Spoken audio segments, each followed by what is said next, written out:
Hey guys, Isabel here. Welcome back to Reeled In. Today's video, I'll be breaking down the newest The Marvels teaser trailer. Mostly because during my reaction to the trailer, I missed quite the number of things.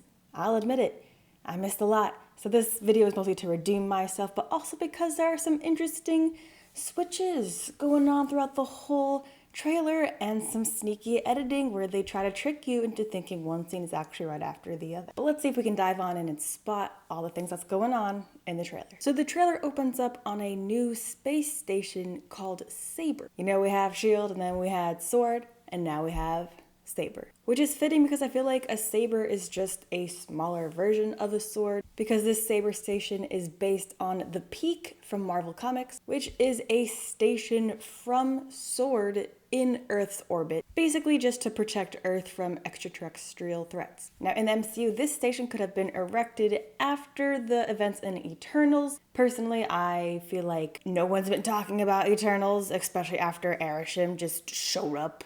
This hulking figure in the sky. But if they give a little one line dialogue for that, I'll be pretty happy, honestly. Or perhaps Earth just got wise to the fact that they have held almost every singular invasion from outer space. Once again, a UFO has landed in America. The only country UFOs ever seem to land in. We see Monica Rambeau, the daughter of Maria Rambeau, introduced in Captain Marvel. And then we first see a grown-up version of Monica in WandaVision. Monica gets irradiated by the radiation from Wanda's hex, and she gets her full powers going through it. Now I'm hoping she will eventually be called Photon after her mother's call sign. I feel like she was really close to her mother, and it'd be really important for her, so I hope that's what they do. Because in the comics, she is also known as Spectrum, but I do believe she'll stick with the Photon in the MCU. We also find out in WandaVision that Maria unfortunately passed away from cancer. And interestingly enough, in WandaVision, the Hex felt like it wasn't Monica's first time being irradiated. So I think the reason why Maria got sick in the first place was because she was also doing these tests probably to become what Monica now is with all these powers, and it didn't work, and she got sick because of it. So, maybe in the future, Monica also could have gotten sick, and the fact that she actually went through the Hex is what allowed those powers to unlock. But we see at the end of WandaVision, Monica is recruited by a Skrull telling her to join Nick Fury in space. So that's how she is where she is. Obviously, Secret Invasion's happening very soon, so all the information that's going on in that series I think will also tie into this movie, since Nick Fury plays a prominent role. But Monica is investigating a nearby jump point. It kind of sounds like they want to research it, maybe for its energy, or perhaps it's malfunctioning. There's all different things that could be happening for this. Now already, at this point, now I feel really, really dumb. Because when Monica touches this shield of energy, essentially, I thought she was reverted back to her younger self, because there's a higher pitched scream in the suit, and I couldn't really see who was in it for the entirety of that scene. It's Kamala. Monica and Kamala, they switched out, or they switched somewhere with something. So basically Kamala is now in the suit where Monica was, and Monica's gone. So that, I already feel dumb, but I caught it later. Now, to explain this ability for those of you who didn't watch the Miss Marvel series, in the series, Kamala inherits a bangle. It was previously shown to have been found in a cave marked with the 10 rings symbol on the arm of a blue person, possibly a Cree. That's the only thing I can think of that has blue skin on the occasion. And I think it's also important to mention that the bangle belonged to Kamala's great-grandmother, who was a other being from the Nor or the light dimension. Which begs the question, where is the bangle from? The 10 rings, where are they from? Did they once belong to the Cree? Hopefully we'll get an answer in this movie, because it seems like it will be an important part. Because we do see a second bangle on the villain, who is a Cree accuser. If you remember Ronan from the first Guardians of the Galaxy movie, as well as Captain Marvel, he was also an accuser. It was literally his title, Ronan the Accuser. But our lovely villain here has a Cosmi Rod, which is a weapon carried by all Cree accusers. And also, I just think it's so funny how Kamala is super excited to see Nick Fury, even though she's floating in the depths of space with no tether. Is this an Avengers test? Now Monica lands on some sort of desolate scape, some sort of planet. I do think this one is right after she and Kamala switched, just based on the clothes, because we do get a peek while she's in the suit, as well as there's this weird plastic cord that is still connected with her that can also be seen on the spacesuit. We get a scene of Carol appearing in Kamala's room. This was actually the end credit scene of Miss Marvel, although they added a few extra camera angles. Now, I definitely didn't notice this until like my fourth watch of the trailer, but the Marvel logo opens a little differently. It has the usual title card with Studios Marvel until it shifts in a blast of energy saying Marvel Studios with space as its backdrop. Did you notice that? Because I didn't. But anyway, I am looking forward to the movie, and just based on this trailer, I think it'll be really cool to see Carol, Monica, and Kamala working together. More importantly, learning how to work together to become this great unstoppable force. But before that can happen, Nick and Monica visit Kamala's family, and honestly, out of all the three characters in this show, I'm the most excited for Monica's outfits and suit. I mean, she's gonna slay. Look right here. Look at the Saber Cadet jacket, also hinting at her future photon outfit. I mean, you know, Marvel loves to make their characters wear the same colors as their suit will later embody. Now, in the trailer, there seems to be two different shots of Kamala's house. Although the way it's edited, it seems like you enter the house and then they immediately sit down on the couch. Because there's the initial scene where Kamala is still in her suit, and then later when they're all sitting in the family room, Kamala is now in civilian clothing. But Monica phase shifts in addition to her powers we see in WandaVision.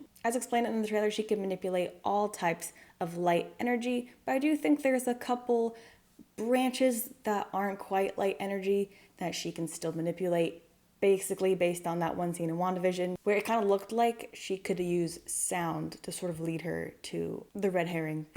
And of course, in this scene, I just have to point out my baby Goose, my Flurkin. He's back. So excited to see him. Cat lover, obviously, if you couldn't tell. But I'm also pointing him out because he'll be important for a topic a little bit later. And so Kamala, in her excitement, goes to show everyone her powers, but she is replaced by Carol Danvers. They've switched again. And this is obviously not the first time this has happened to Carol, as she says very frustratedly, not again.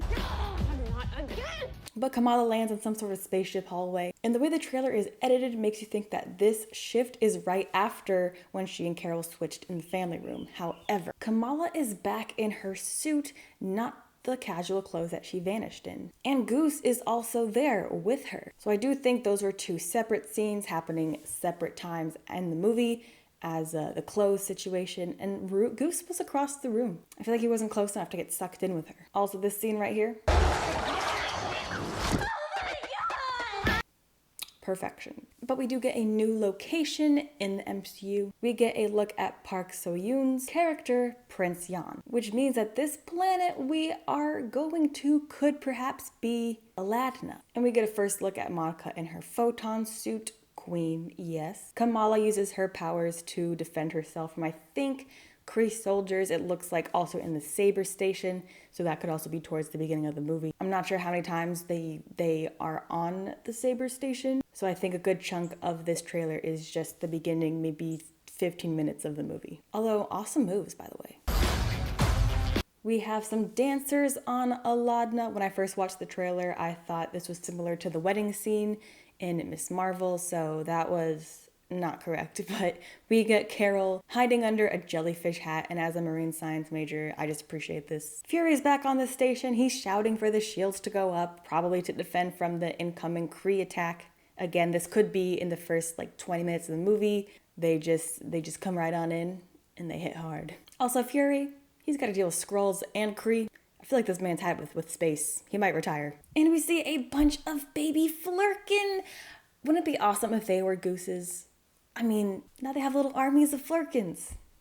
That's just cute. And then again, we get a shot of the Cree accusers on Aladna. And then we get the final part of the trailer. Now, this one was really tricky for me. It took a couple of watches in slow motion for me to figure out what was going on, and how I think this is also a little bit misleading. So when I reacted to the trailer, the figure in the middle I thought was Carol Danvers, and it was kind of like a training sort of thing to help them use their powers together. That is not the case. That is our accuser friend, who I don't think the character's been named just yet, but That's the antagonist. And again, I did think we finally were seeing our three fantastic ladies working really well together, but then I have to remember trailers don't usually show the later portions of their movie, which a scene like this, them finally working together without issue, would be placed in the later half of the movie. But what we see here is Kamala blocks a blast, quickly swaps into Monica for the return, and the angle of the camera shifts and Kamala jumps behind the accuser, hits her with her embiggened power, and it seemingly ends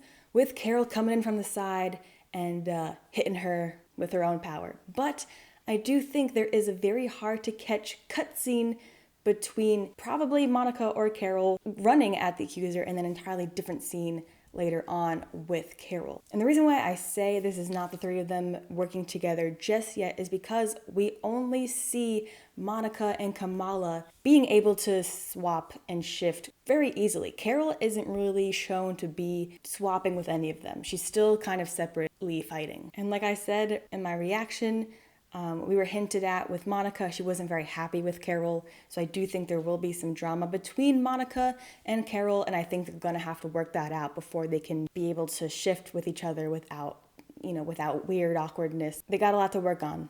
Also, I think it's important to notice that Monica and Kamala are the ones that are shifting easily. Kamala has idolized Carol all her life. Her room is literally filled with Captain Marvel paraphernalia. So I think it'll be an interesting take if Monica is actually the one who kind of becomes a mentor to Kamala and not Captain Marvel. We can kind of see in the trailer Captain Marvel is not happy with the situation. She doesn't really want to be a part of it. And Monica has been the one to kind of be a bit more kind to Kamala. You can see it in this scene here. We're a team. Oh, no, we're not a team. We're not a team. And Monica is the one who takes her time to explain what is going on with Kamala. So that'll be kind of interesting, and I actually hope that happens. But then again, towards the end of the movie, obviously we're going to get character development, I believe, for Carol. So I think Carol might rise up to the occasion. And if you think about it, Carol has worked alone for quite a number of years. She's this all-powerful being, but now she's forced into a situation where she has to work with a team.